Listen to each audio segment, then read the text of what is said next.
تخيل كده تروح تعيش في اسبانيا ولا اليونان وتعمل البيزنس الخاص بيك وتعيش في بيت مفيش زيه من غير ما تدفع ولا مليم.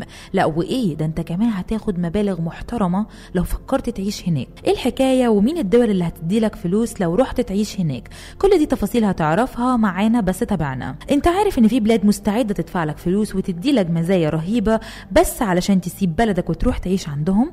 ايوه الموضوع حقيقي، وفي 7 دول محتاجة سكان وبتدي كمان حوافز حقيقية للناس اللي عايزة تنقل وتعيش فيها، وناس كتير بدأت تستغل الفرص دي وتاخد شنطهم ويعيشوا هناك فعلا. أولهم مدينة تشيلي اللي بتمنح الفرصة لأي رائد أعمال أو أي حد عنده مشروع ناشئ.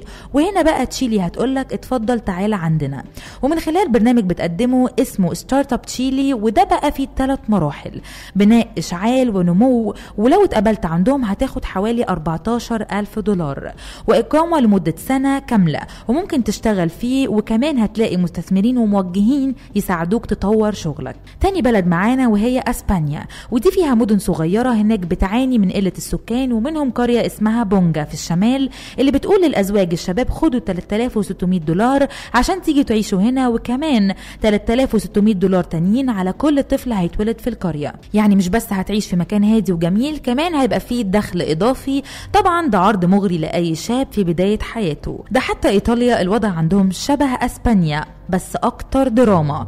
مدن كتير في الجنوب بقت فاضية وعايزين يرجعوها للحياة، وفي هناك قرية اسمها كانديلا بتعاني من قلة السكان، علشان كده طلبت سكان ليها مقابل 950 دولار للفرد و1400 دولار للأزواج الشباب. مش بس كده، في مدن تانية ممكن تديك بيت ببلاش او بسعر رمزي جدا. اما بقى لو بتفكر تفتح شغلك في اوروبا، ايرلندا مستنياك. هتاخد حوالي 1200 دولار وبدون شروط صعبة.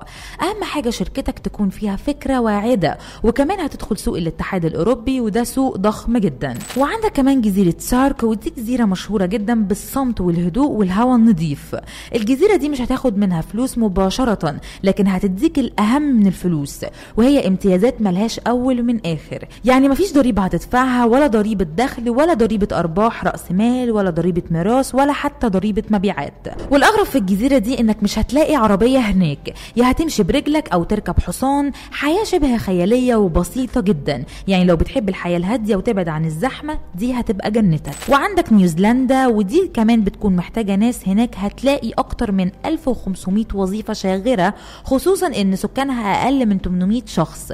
ولو نقلت هناك ممكن تاخد منزل بقيمة 165 ألف دولار امريكي تقريبا. بس الاولوية للناس اللي عندها خبرة في منتجات الالبان، السياحة، الزراعة، الغابات.